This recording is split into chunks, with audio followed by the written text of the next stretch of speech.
Hello दोस्तों, क्या आपने कभी सोचा है कि कॉमन सेंस, जो कभी हर इंसान की सबसे ताकतवर सोच मानी जाती थी, आजकल इतनी तेजी से क्यों गायब होता जा रहा है?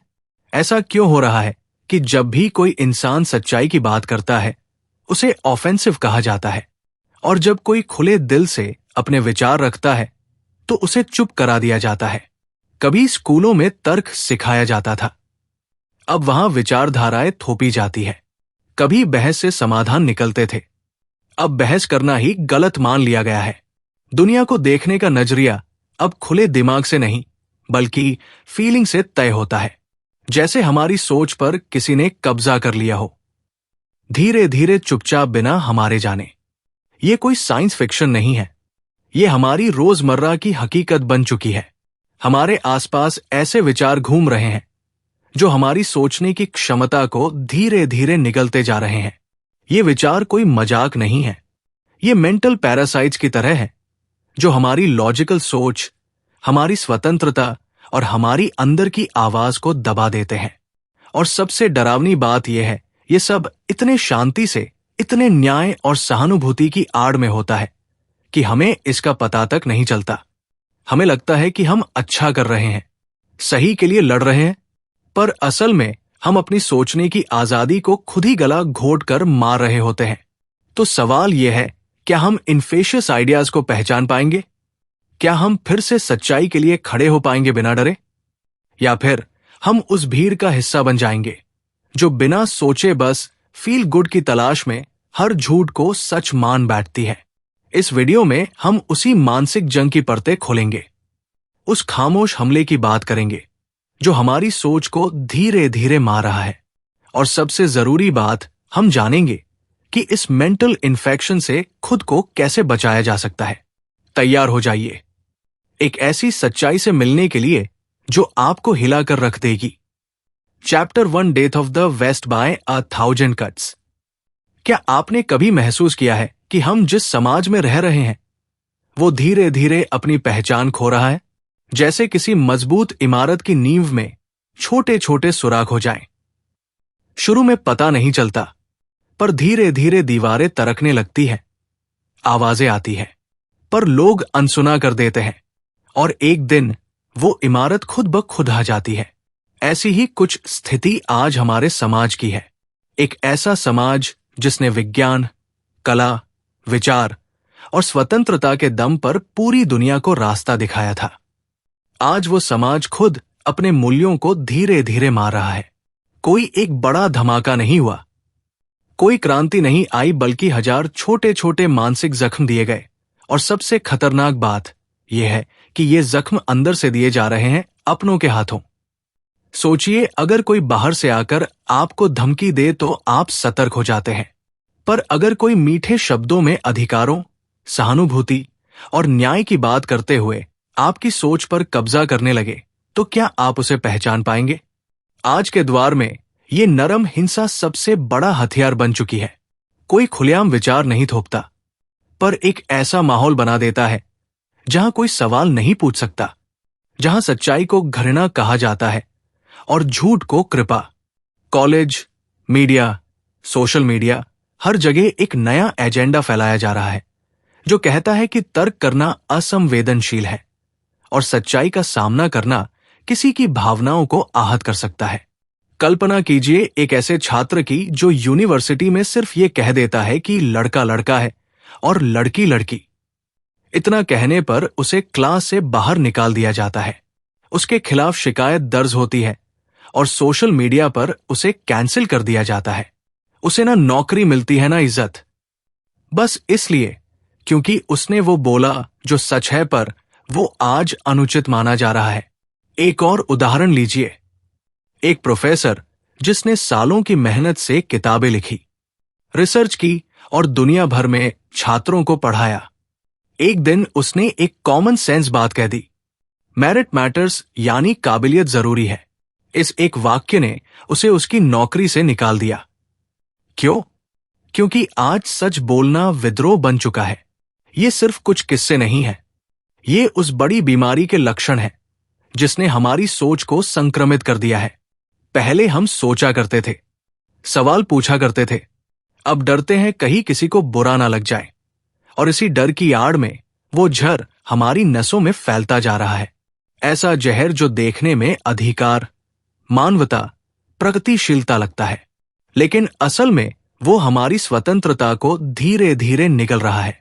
हजारों साल की सभ्यता जिसने खुली बहस, मुक्त विचार और वैज्ञानिक सोच को अपनाया था, वो अब धीरे धीरे अपने ही हथियारों से खुद को मार रही है।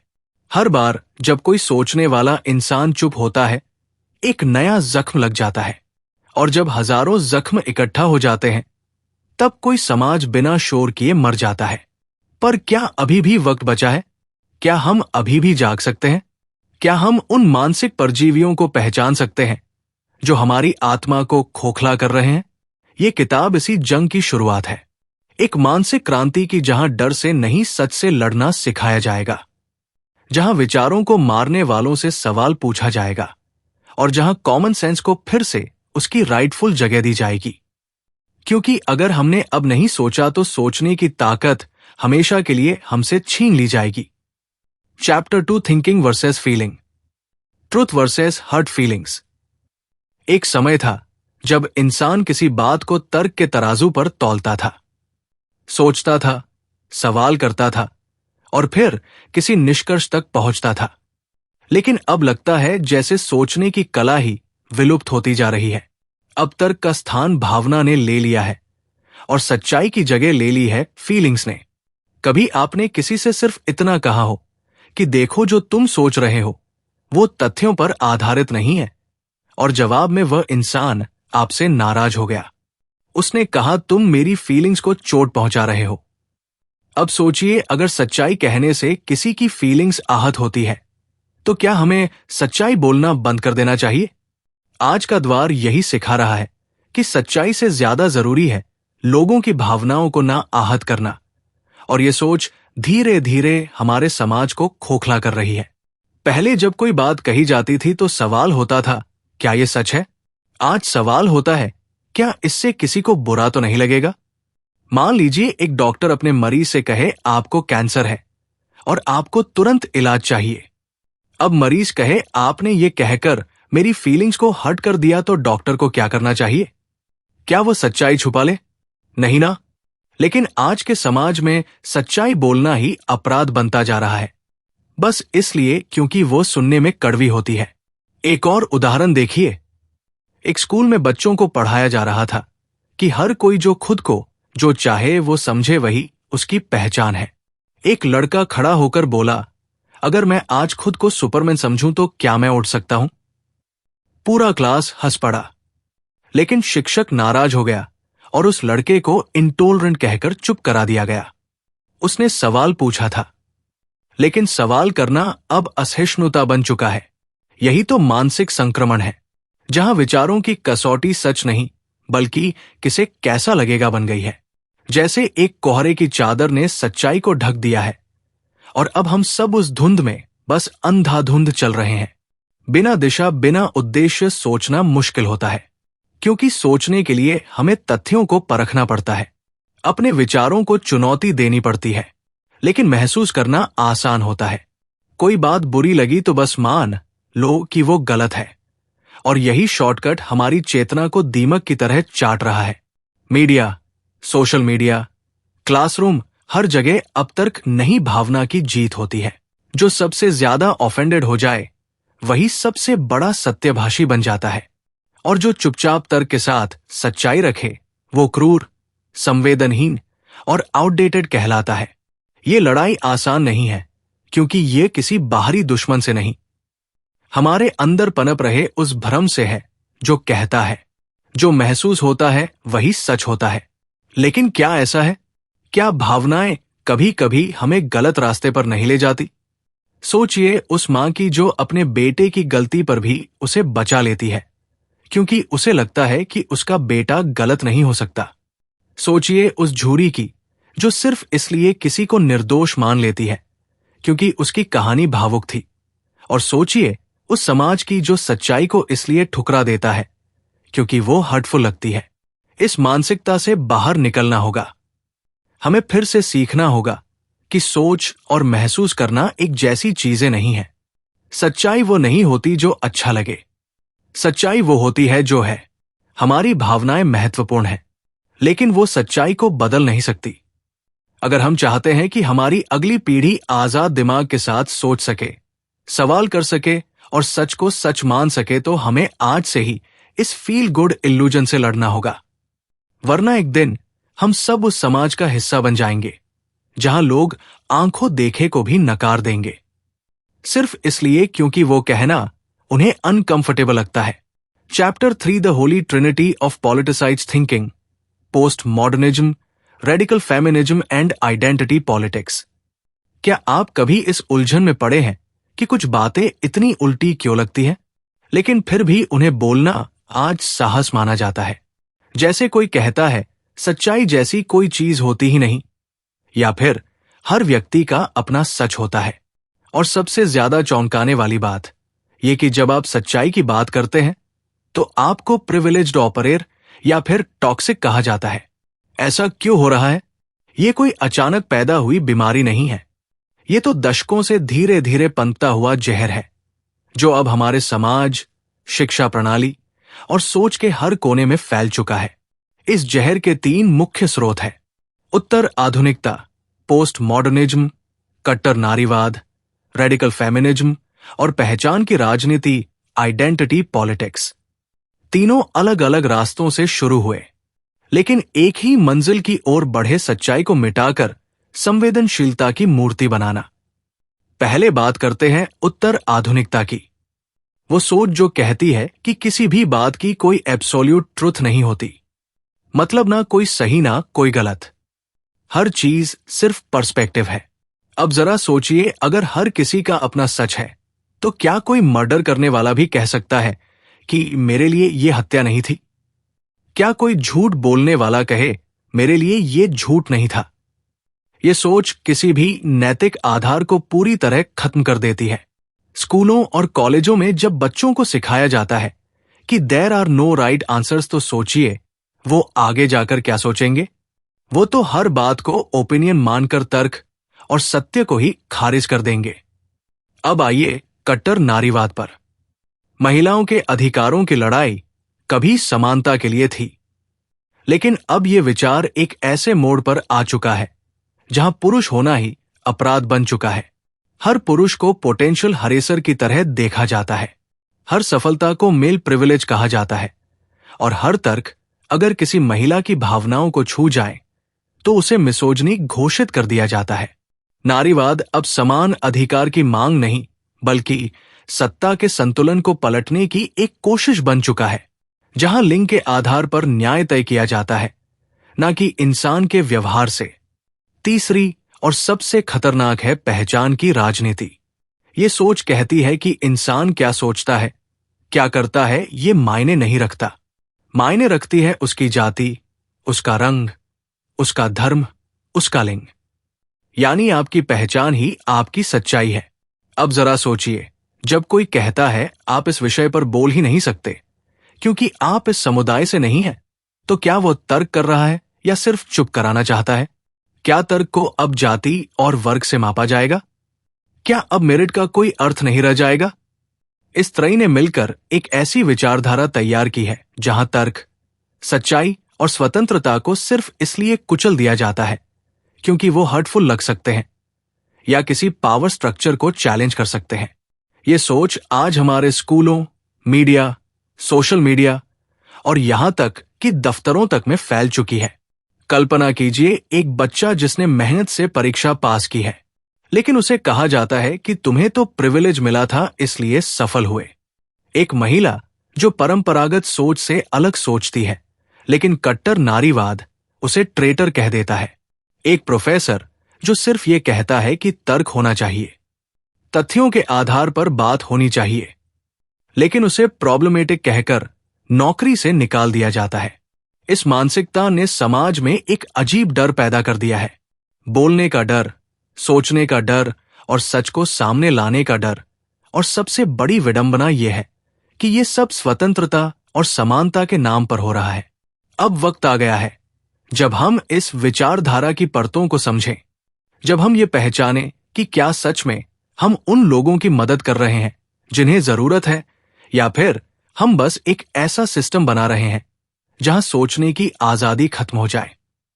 हर सभ्यता की परीक्षा तब होती है जब उसकी मूलभूत मान्यताएं खतरे में होती है। और आज हमारी सोच, हमारी भाषा और हमारे तर्क की स्वतंत्रता उसी मोड़ पर खड़ी है। क्या हम इसे पहचान पाएंगे, या फिर हम भी उस भीड़ का हिस्सा बन जाएंगे जो हर जोर से बोले गए झूठ को सच मान लेती है? इस सवाल का जवाब हमें खुद देना है, सोचकर, समझकर, बिना डरे। Chapter four anti science, anti reason and इलिबल मूवमेंट्स। क्या आपने कभी गौर किया है कि हम उस दौर में जी रहे हैं जहां सबसे ज्यादा साइंस की बातें की जाती है, लेकिन जब वही विज्ञान किसी के एजेंडे से टकराता है तो उसे तुरंत खारिज कर दिया जाता है? एक तरफ लोग कहते हैं ट्रस्ट द साइंस, लेकिन जब वैज्ञानिक तथ्यों से भावनाएं आहत होती है तब वही साइंस अचानक डिस्क्रिमिनेशन बन जाता है। ये विरोधाभास कोई संयोग नहीं है, ये उस मानसिक संक्रमण का हिस्सा है जिसने आज के समाज को हकीकत से दूर कर दिया है। विज्ञान, जो कभी सत्य तक पहुंचने का सबसे शुद्ध रास्ता माना जाता था, अब केवल तब तक सही है जब तक वो किसी की भावना या पहचान से टकराता नहीं। और जैसे ही तर्क, डाटा या लॉजिक किसी नैरेटिव को चुनौती देते हैं, उन्हें नकारात्मक, असंवेदनशील या खतरनाक घोषित कर दिया जाता है। अब जरा सोचिए, अगर किसी डॉक्टर की रिसर्च ये साबित करें कि पुरुष और महिलाएं जैविक रूप से कुछ मामलों में भिन्न होते हैं तो क्या होगा? क्या लोग उस वैज्ञानिक अध्ययन को पढ़ेंगे? नहीं, वो डॉक्टर को सेक्सिस्ट कहकर कैंसिल कर देंगे। विज्ञान का मजाक तब नहीं उड़ता जब लोग उसे नहीं समझते, उसका मजाक तब उड़ता है जब लोग उससे डरने लगते हैं। आज का समाज ऐसे मूवमेंट से भरा पड़ा है जो खुद को लिबरल कहते हैं, लेकिन हकीकत में सबसे ज्यादा असहिष्णु वही होते हैं। वो कहते हैं हम सबकी बातें सुनेंगे, लेकिन अगर आपने उनकी लाइन से अलग कुछ बोल दिया तो आपको फौरन चुप करा दिया जाएगा। उन्हें विविधता चाहिए, लेकिन विचारों की नहीं, बस पहचान की। वो कहते हैं इंक्लूजन, लेकिन सच्चाई और तर्क की कोई जगह नहीं होती उनके मंच पर।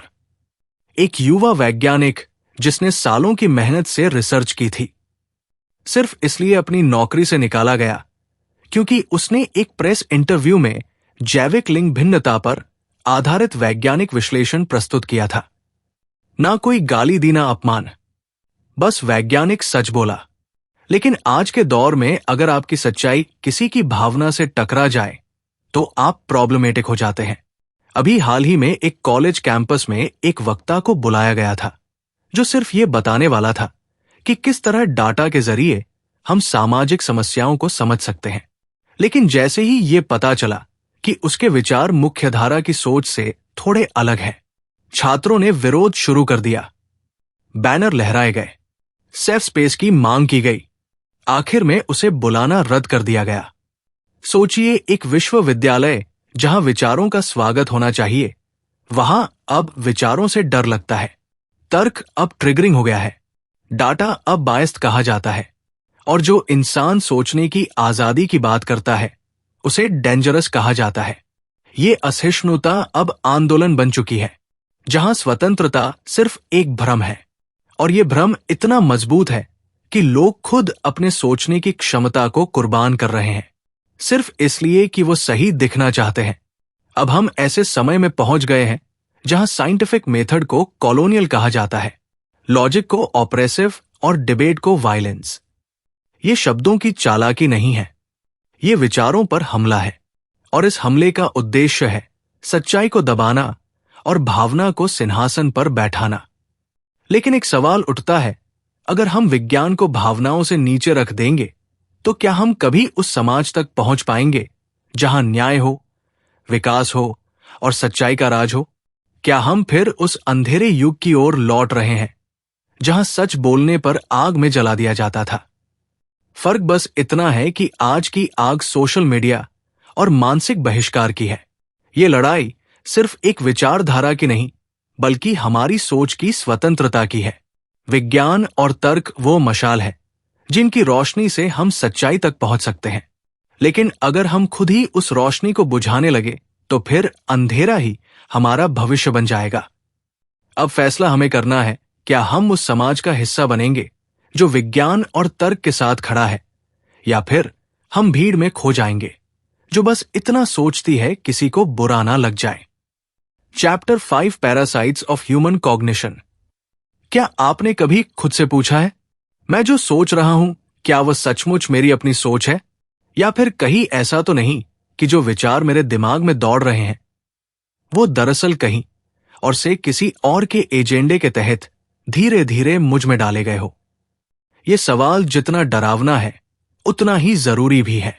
हम इंसान गर्व करते हैं अपनी सोचने की क्षमता पर। हमारी चेतना, हमारा विवेक, हमारी तर्क शक्ति यही तो हमें बाकी प्राणियों से अलग बनाते हैं। लेकिन जब सोच ही संक्रमित हो जाए, जब हमारी कॉग्निशन, हमारी सोचने की क्षमता किसी परजीवी आइडिया के शिकंजे में आ जाए, तब क्या बचेगा हमारे पास? आज हम ऐसे विचारों के बीच जी रहे हैं जो दिखने में मॉडर्न लगते हैं, सुनने में नैतिक लगते हैं और महसूस करने में सही लगते हैं, लेकिन असल में वो हमारी सोच को कंट्रोल करने का काम कर रहे हैं। ये विचार सिर्फ किताबों में नहीं, ये हमारे टीवी, न्यूज चैनलों, इंस्टाग्राम रील्स और स्कूलों की किताबों तक में भरे हुए हैं। इन्हें देखकर लगता है कि हम आगे बढ़ रहे हैं, लेकिन हकीकत में हम मैनिपुलेटेड हो रहे हैं। इन्हें मेंटल पैरासाइट्स कहा जा सकता है। ऐसे विचार जो हमारी सोच में इस तरह घुल जाते हैं कि हमें पता ही नहीं चलता कि कब हमने अपनी जजमेंट छोड़ दी और बस रिपीट करना शुरू कर दिया वो सब जो हमें सिखाया गया। मान लीजिए एक बच्चा स्कूल जाता है और उसे बार बार ये सिखाया जाता है कि सभी विचार समान हैं, कोई सच नहीं होता और फीलिंग्स ही अल्टीमेट रियलिटी है। धीरे धीरे वो बच्चा सच्चाई की खोज करना छोड़ देता है, क्योंकि उसे यकीन हो जाता है कि सच तो कोई होता ही नहीं। अब वो बच्चा जब बड़ा होता है तो किसी बहस में वो तर्क नहीं करता। वो कहता है मेरे लिए ये सच है, और जैसे ही कोई उससे असहमत होता है वो उसे टॉक्सिक कह देता है। यहीं से मानसिक परजीविता शुरू होती है, जब आप विचारों के मालिक नहीं रहते बल्कि उनके गुलाम बन जाते हैं। अब सोचिए उस युवा पत्रकार की जिसने पढ़ाई की थी लोगों को सच्चाई दिखाने के लिए, लेकिन जब उसने एक स्टोरी करनी चाही जो उसके न्यूज चैनल की नीतियों से मेल नहीं खाती थी, तो उसे बाहर का रास्ता दिखा दिया गया। आज वो बेरोजगार है लेकिन जिंदा है, पर उसके कुछ दोस्त आज भी उसी एको चेंबर में काम कर रहे हैं जहां वह जानते हैं कि वो झूठ फैला रहे हैं, लेकिन वो उसे सच मान चुके हैं। क्यों? क्योंकि जब एक विचार आपके दिमाग में इस हद तक घुस जाता है कि आप खुद को उसमें खो देते हैं, तब आप खुद से झूठ बोलना शुरू कर देते हैं। यही है कॉग्निटिव इन्फेक्शन। जब सोचने की आजादी के नाम पर सोचने की ताकत छीन ली जाती है। ऐसे विचार कौन से हैं जो कहते हैं कि आपकी पहचान ही आपकी सोच का आधार होनी चाहिए, जो कहते हैं कि कोई भी असहमति हिंसा है, जो कहते हैं कि सच्चाई मायने नहीं रखती, बस आपकी ट्रुथ मायने रखती है। ये विचार आपको समझदार नहीं बनाते, ये आपको प्रोग्रामेबल बनाते हैं, और आप कब दूसरों के रिमोट पर चलने लगते हैं आपको पता ही नहीं चलता। सबसे खतरनाक बात यह है कि ये पैरासाइट्स सिर्फ इंडिविजुअल्स तक सीमित नहीं रहते, ये इंस्टीट्यूशंस को भी खा जाते हैं। स्कूल, मीडिया, सरकारें सब इनके चपेट में आ सकते हैं। एक बार जब ये इन्फेक्शन फैलता है तो वो पूरे समाज की सोच को नियंत्रित करने लगता है, और फिर वो समाज एक ऐसी दिशा में चल पड़ता है जहां लॉजिक, एविडेंस और रीजन को प्रिविलेज टूल्स कहा जाने लगता है, और इरेशनलिटी को कंपैशन का नाम दे दिया जाता है। अब सवाल है, इससे बाहर कैसे निकले? पहला कदम है सवाल करना खुद से, दूसरों से और उन विचारों से जिन्हें हम सच मान बैठे हैं। हमें हर उस सच्चाई पर फिर से विचार करना होगा जिसे हमने बिना जांचे परखे स्वीकार कर लिया है। हमें फिर से तर्क करना सीखना होगा, बिना डरे, बिना झुके, क्योंकि अगर सोच की जड़ में ही परजीवी बैठ जाए तो फिर विचार नहीं बचते, सिर्फ रिएक्शंस बचते हैं, और इंसान रिएक्शन से नहीं विचारों से आगे बढ़ता है। Chapter 6 call to action, don't be a sheep. कभी किसी पहाड़ की चोटी पर खड़े होकर नीचे बहती भीड़ को देखा है? सैकड़ों लोग एक ही दिशा में जा रहे होते हैं, बिना सोचे, बिना पूछे कि वो जा कहां रहे हैं। कुछ के चेहरे पर डर होता है, कुछ बस चलते जा रहे होते हैं क्योंकि बाकी भी चल रहे हैं। किसी में इतनी हिम्मत नहीं होती कि रुक कर पूछे, क्या हम सही दिशा में हैं? यही हाल आज इंसान की सोच का हो गया है। हमारे दिमाग, जो किसी जमाने में ब्रह्मांड की सबसे शक्तिशाली चीज माने जाते थे, अब भीड़ के शोर में दबते जा रहे हैं। हम वो मानने लगे हैं जो दूसरों ने हमें बताया, हम वो दोहराने लगे हैं जो वायरल हो गया, और हम वो सोचने से डरने लगे हैं जो पॉलिटिकली इनकरेक्ट कहलाता है। लेकिन अगर आप अब भी ये पढ़ रहे हैं, सुन रहे हैं, तो शायद आप उस भीड़ से अलग हैं।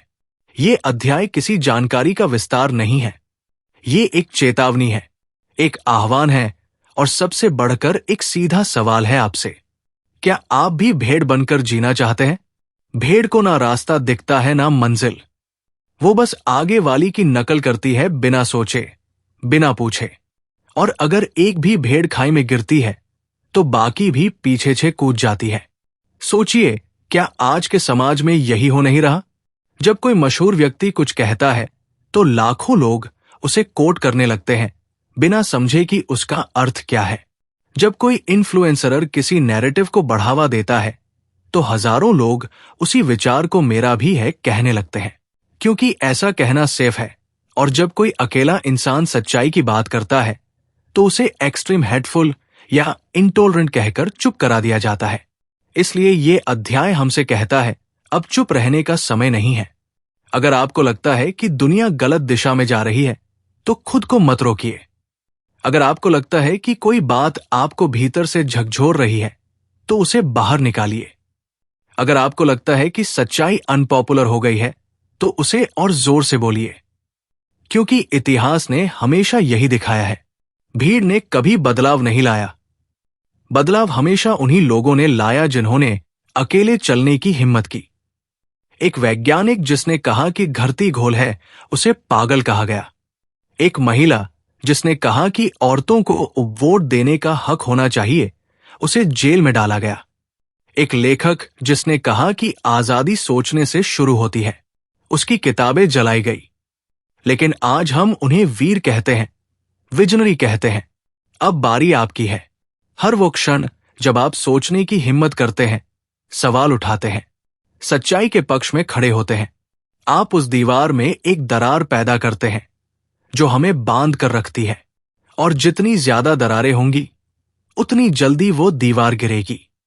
अब वक्त है जब आपको तय करना होगा कि आप कौन है, एक और नाम भीड़ में, या वो आवाज जो भीड़ को रोक कर पूछती है कहां जा रहे हो। अगर आपको भी इस सवाल का जवाब चाहिए तो अब समय है आंखें खोलने का, अपनी सोच पर यकीन करने का, और सबसे जरूरी भीड़ से अलग चलने का। क्योंकि इतिहास उन्हीं को याद रखता है जो भीड़ से अलग चलने की हिम्मत रखते हैं। तो दोस्तों, अब जब हमने इस किताब की हर परत को खोल कर देखा, हर अध्याय के पीछे छुपे उस जहर को पहचाना जो हमारी सोच को चुपचाप निगल रहा है, तो सवाल अब सिर्फ इतना बचा है, अब आप क्या करेंगे? क्या आप भीड़ के साथ बहते रहेंगे या उस सच्चाई की तलाश में कदम उठाएंगे जो भले ही अकेली हो पर सही हो? इस किताब ने हमें बताया कि कैसे हमारी आजादी पर, हमारी तर्क शक्ति पर और हमारी आवाज पर धीरे धीरे कब्जा किया जा रहा है, और हम में से ज्यादातर को इसका एहसास तक नहीं हो रहा। लेकिन अब आप जाग चुके हैं। अब आपके पास वो दृष्टि है जो भीड़ से अलग सोचने की ताकत देती है। अब आपके पास वो समझ है जो वायरल झूठों के पीछे छुपे एजेंडे को पहचान सकती है। और सबसे बड़ी बात, अब आपके पास वो हिम्मत है जो सच्चाई के लिए अकेले खड़ा होने से नहीं डरती। तो उठिए, सोचिए, सवाल करिए, और हर उस जगह पर आवाज उठाइए जहां सच्चाई को दबाया जा रहा हो। क्योंकि जब आप बोलते हैं तो कोई और भी हिम्मत पाता है, जब आप खड़े होते हैं तो कोई और भी डर से आजाद होता है, और धीरे धीरे यही आवाजें एक आंदोलन बन जाती है। याद रखिए, इस दुनिया को सोचने वालों की जरूरत है, डरने वालों की नहीं। अगर आपको यह वीडियो पसंद आया हो, अगर आपको लगा कि यह सच्चाई लोगों तक पहुंचना चाहिए, तो इसे शेयर जरूर करें, क्योंकि जितनी ज्यादा आवाजें उठेंगी उतनी तेज गूंज बनेगी और गूंज कभी नहीं दबाई जा सकती। सब्सक्राइब कीजिए पोपू मामा ऑडियो बुक चैनल को, जहां हर किताब सिर्फ पढ़ी नहीं जाती बल्कि जी जाती है। मिलते हैं अगली किताब में एक नई सोच, एक नए नजरिए के साथ। धन्यवाद।